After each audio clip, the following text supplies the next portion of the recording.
Yeah, I guess. Well, yeah, if we could, start saying we went to both went to St Kent's in Blackburn, um, which I guess is it's maybe not the best performing of schools, but it's got a good mix of the backgrounds because I guess it's Catholic, so there's lots of the different towns that are all feeding in, and I really felt that that was a great like first sort of a learning experience of meeting people from different towns, different experiences, and I think when you're in amongst lots of different people, that sort of maybe like pushes you to see the differences in others and what others' interests are. And as I guess you mentioned before, with like football and music are probably like the two main sort of releases that you can have out with the struggles of growing up and school life. And I think well, we were both fortunate to be interested in one. Was it Connor, the bass player, says that you could only be interested in either one of football or music. He's a believer that you can only have one, but for us, we probably both did Yeah, both. And definitely. I think all I really know is football and music, to be honest. I've had various different jobs and stuff like that, but once the football didn't happen, turned straight to music. And it's, I think everybody that I've grew up with has all been similar to that. They maybe not play music, but they'll play football or vice versa or whatever. And it's just the way it is.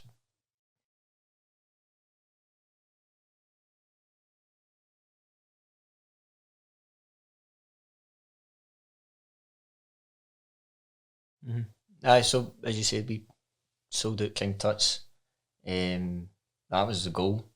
To be honest, like I think the first gig we did was in Glasgow, and it was at 120 or something like that. And then we did another one. It was about 150. So the next step was King Tut's.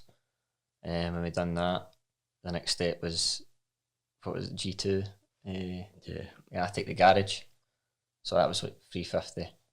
Again, as soon as that sold out, you're looking straight ahead to what's next. And what was after that? St Luke's. So yeah. that was a big.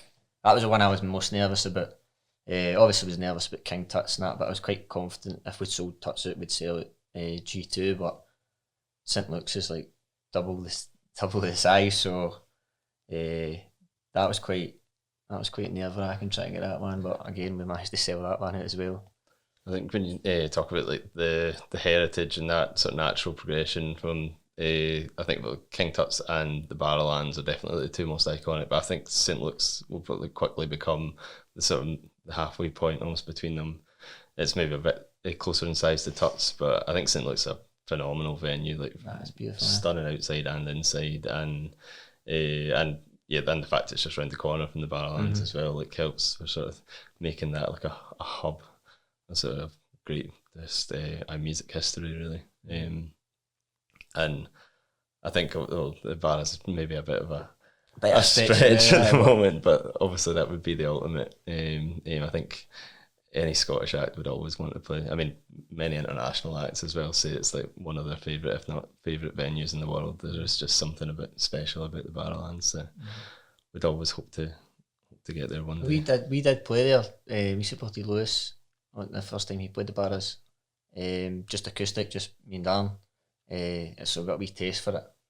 So if we still want it, well, what do you say? We still the star. That's what you do. You steal the star when you're there. I think is it David Bowie or something stole the first star or something. He stole one of the he stole one the for big one, the big ones one? from the main room. Yeah. So. I go. I backstage and the cleaner was like, at a band that was in, who was it? Was it Slaves? Slaves were playing the night before, and I'm like, oh, I've seen the state of this place. I've nicking all the stars off the place. My old Dan's got me fucking dickied up. But that's a special venue, and if we ever lucky enough to kind of play our own gig there, that would be amazing.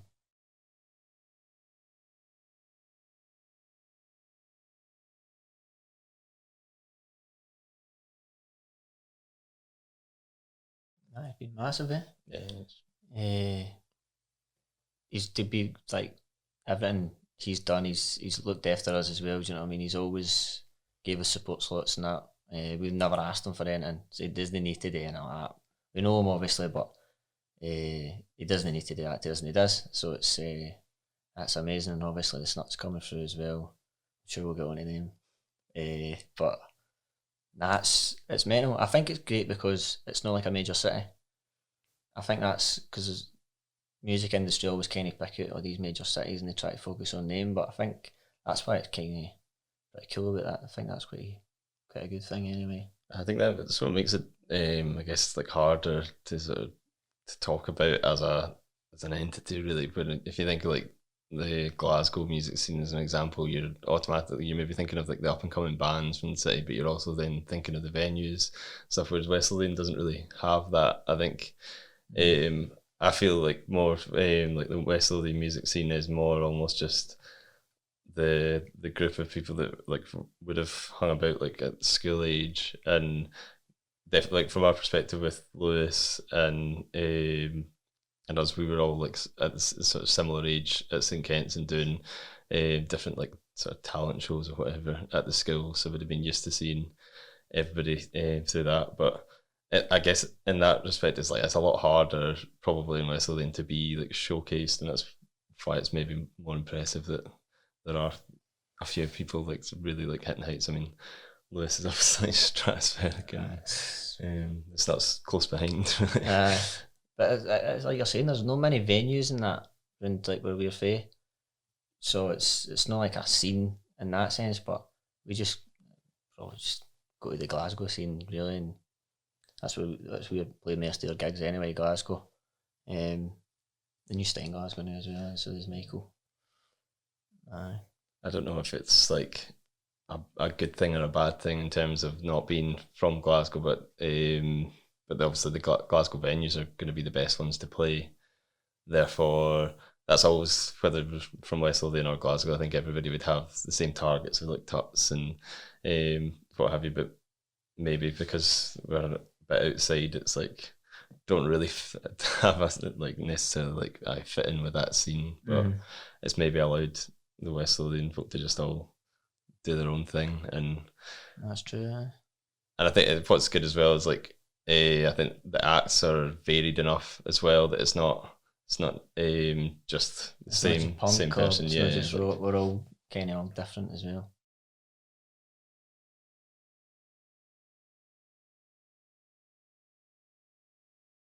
Unbelievable! Like I had a big massive roar in the car. Just buzzing because just before we came in, it just got announced they got number one.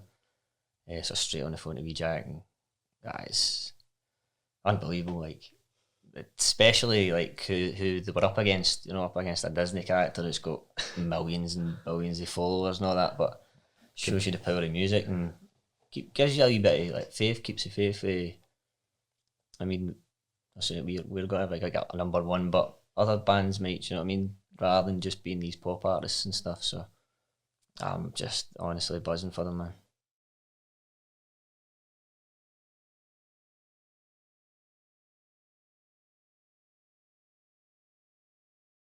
Yeah, I'd like to think so. Like, I think when you look at the Snuts, like they're obviously like four boys from Whitburn that have gone on to have a number one debut album, and Parlophone have backed them. Well, they put in a ridiculous amount of hard work, and everything's come together with the like ideal end goal. But I think, well, I don't know of many other sort of major labels that have been backing similar brands to the Snuts.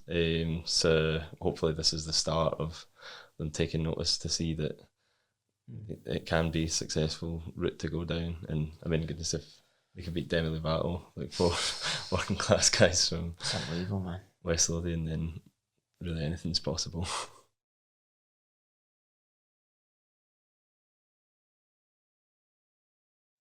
That was weird. Like we did that Howden Park Centre gig to nobody. Obviously, people were watching at home, but it just felt weird playing it. But I absolutely loved it. It was just good to be back playing with the band, to be honest. But I think it was important for us just to keep going, just to keep ticking over and keeping active on social media. I think we taken a wee break for it more recent, but that's because we've got stuff coming out now, so it's like taking a wee break back on it. But at the time, it was just get as much stuff out there as possible. We did all the lockdown covers and stuff like that, and brought out an album, covers and a live album as well, but never brought out any new material. So that's why we're coming back with that now.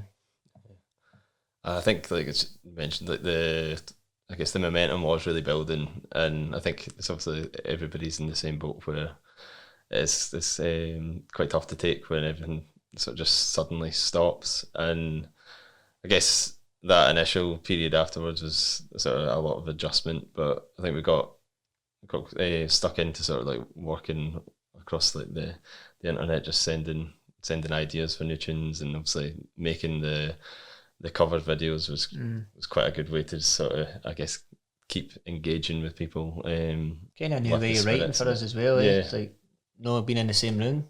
It was quite an unusual experience, but we got loads of demos and that together through it also. That was good.